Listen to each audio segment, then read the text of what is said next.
আসসালামু আলাইকুম সম্মানিত ভিউয়ার্স, আশা করি সবাই ভালো আছেন। আলহামদুলিল্লাহ, আমিও ভালো আছি। প্রিয় ভিউয়ার্স, আজ আমি আপনাদের সাথে শেয়ার করব অত্যন্ত গুরুত্বপূর্ণ একটা বিষয়।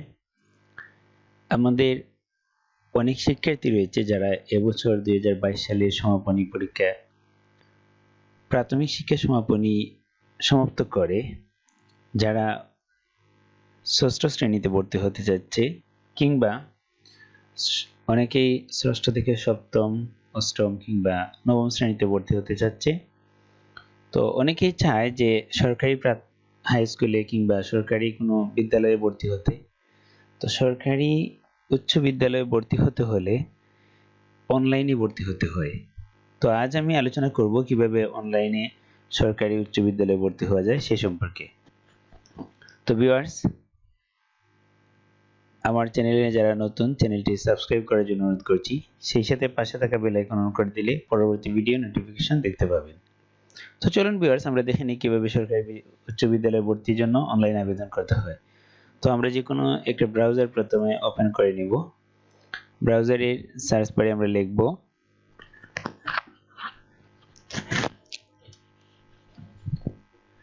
আমরা ব্রাউজার ওপেন করে ব্রাউজারের সার্চ বারে লিখব gsa.te।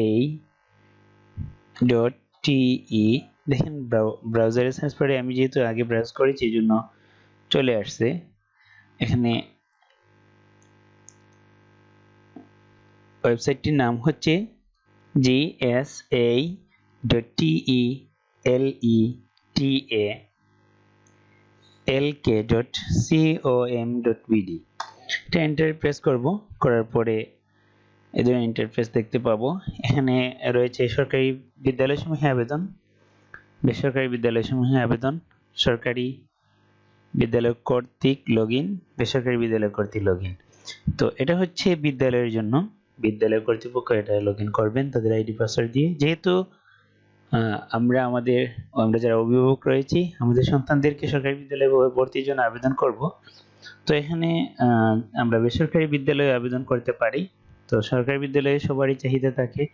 আমি প্রথমে আলোচনা করব কিভাবে সরকারি বিদ্যালয়ের সঙ্গে আবেদন করতে হয় সেই সম্পর্কে। তো ভিউয়ার্স, এই ওয়েবসাইটে আসার পরে সরকারি বিদ্যালয়ের সমূহে আবেদন এখানে ক্লিক করব। করার পরে এই ধরনের একটা ইন্টারফেস আমরা দেখতে পাবো।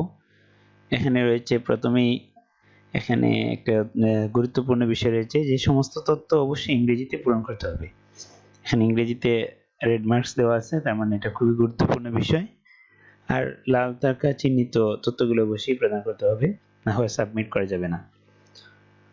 তো আমরা যেহেতু এটা খুবই গুরুত্বপূর্ণ বিষয়, এজন্য আমরা প্রথমে শিক্ষার্থীর নাম লিখবো। এখানে আমি যদি কোনো শিক্ষার্থীকে ভর্তি করতে চাই, অর্থাৎ আমার কোনো শিক্ষার্থী ভর্তি হতে চায় সরকারি বিদ্যালয়ে, তাহলে সেক্ষেত্রে এখানে শিক্ষার্থীর নাম প্রথমে আমরা লিখব।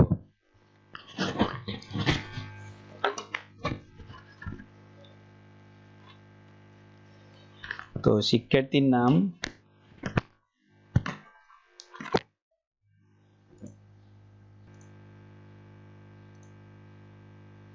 আমরা প্রথমেই শিক্ষার্থীর নাম লিখব। এই যে নামের অংশে আমি লিখে দিলাম।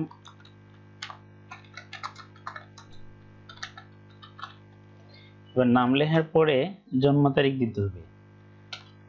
আমি জন্ম তারিখের প্রথমে তারিখটা দিলাম, তারপরে মাসের নাম দেব, তারপরে জন্ম সাল দেব, তারপরে জন্ম নিবন্ধন নাম্বার যেটা আছে সেই নাম্বারটা, তারপরে এখান থেকে লিঙ্গ, ওই ড্রপডাউন মেনু থেকে লিঙ্গটা সিলেক্ট করে নিব। তারপরে মোবাইল নাম্বার, যে মোবাইল নাম্বারটা আছে সেই নাম্বারটা দিয়ে দিলাম। তারপরে মোবাইল নাম্বারটা কিন্তু আবার লিখতে হবে, অর্থাৎ পুনরায় লিখতে হবে। তারপরে যেটা হচ্ছে যে পিতার নাম,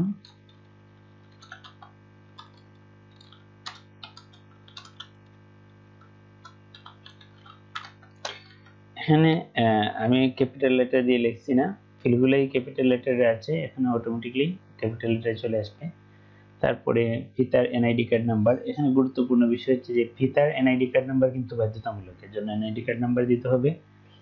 তারপরে হচ্ছে প্রথমে সাল দিয়ে শুরু করবেন, তারপরে মাথার নাম দিবেন, আর মাথার এনআইডি কার্ড নাম্বার দিবেন।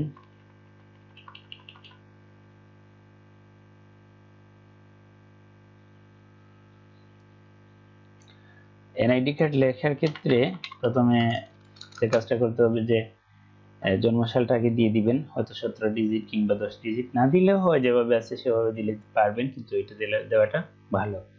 এবং এখানে অভিভাবকের নাম, মা অথবা বাবা থেকে একজন অভিভাবক হবেন, আর অভিভাবকের এনআইডি কার্ড নাম্বার এখানে দিবেন। তারপরে শ্রেণী, যে শ্রেণীতে সে ভর্তি হতে চায় সেই শ্রেণী এখান থেকে সিলেক্ট করে দিতে হবে। যদি পঞ্চম শ্রেণী সমাপ্তকারী শিক্ষার্থী হয়ে থাকে তাহলে ষষ্ঠ শ্রেণী এখানে ড্রপডাউন মেনু থেকে সিলেক্ট করে দিতে হবে, এবং পূর্ববর্তী স্কুলের নাম দিতে হবে।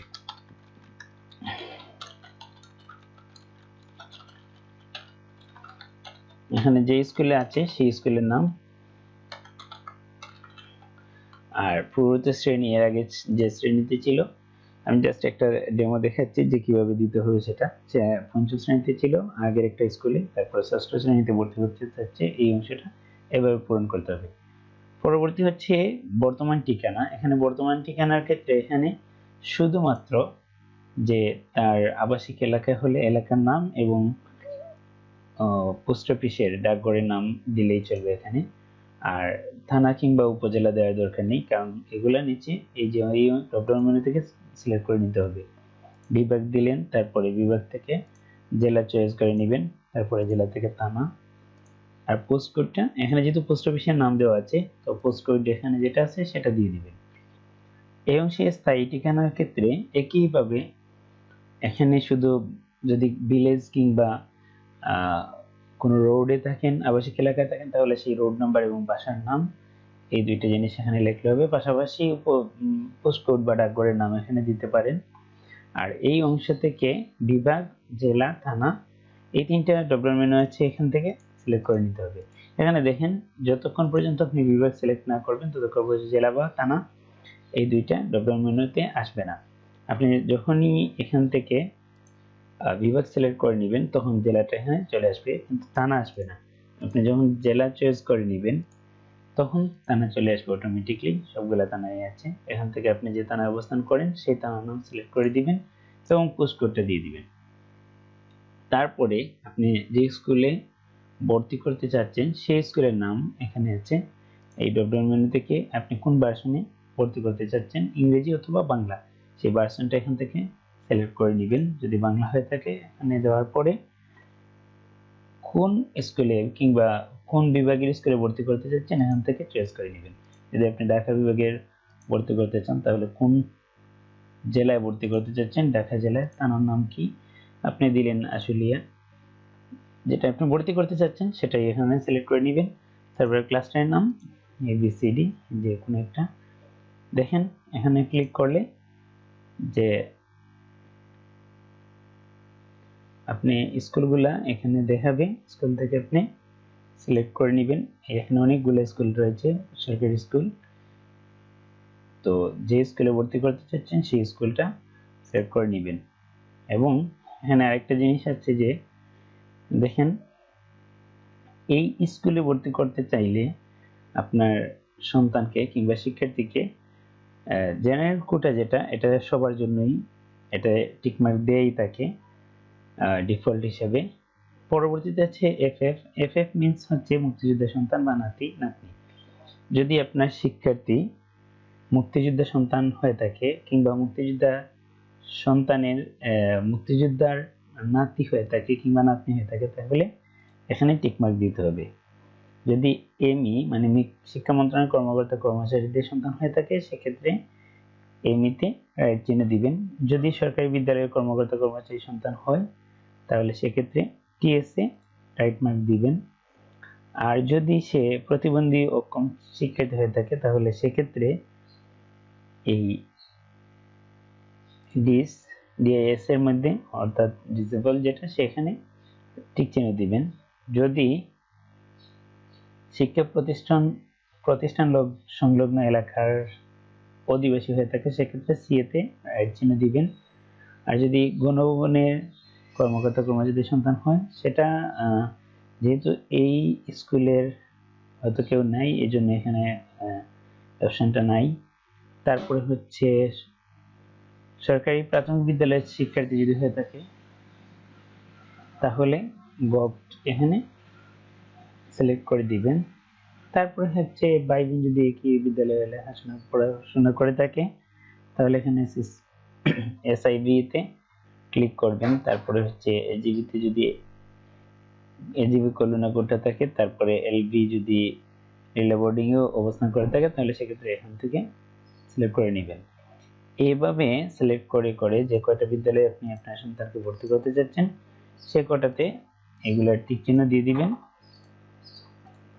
দিয়ে তারপরে আবার আপনার ওই যে যে স্কুলটায় আপনি ভর্তি করতে যাচ্ছেন সেখানের মধ্যে থেকেও একইভাবে আপনি দিবেন। তারপরে হচ্ছে মুক্তিযোদ্ধার সন্তান যেহেতু এখানে দিয়েছি এই জন্য এই মুক্তিযোদ্ধার সন্তানে রেড চিহ্ন দেওয়া আছে, তো এফএফএ এখন এক্ষেত্রে মুক্তিযোদ্ধার সনদ নাম্বার এখানে দিতে হবে এবং সবচেয়ে গুরুত্বপূর্ণ যে বিষয়টা শিক্ষার্থীর ছবি এখানে এড করতে হবে। ছবি এড করার জন্য প্রথমে আমরা একটা ছবিকে সাইজ করে নিব। সাইজ হচ্ছে দৈর্ঘ্য এবং প্রস্থ হচ্ছে 300x300 পিক্সেল।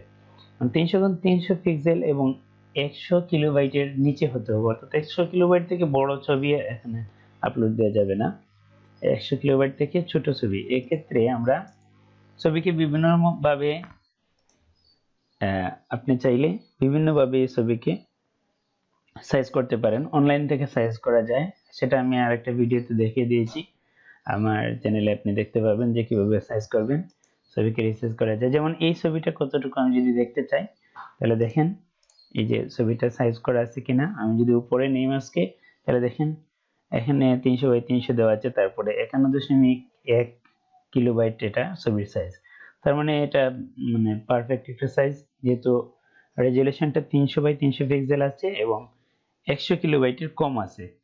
তো এই ছবিটাকে কিভাবে, এই যে এখানে দেখেন আমরা এখানে যখন ছবির উপরে মাউসের পয়েন্টার নিচ্ছি তখন দেখা যাচ্ছে যে 300x300, তার মানে 300x300 পিক্সেলের ছবি রয়েছে। তারপরে হচ্ছে সাইজটা 100 কিলোবাইটের চেয়ে কম আছে।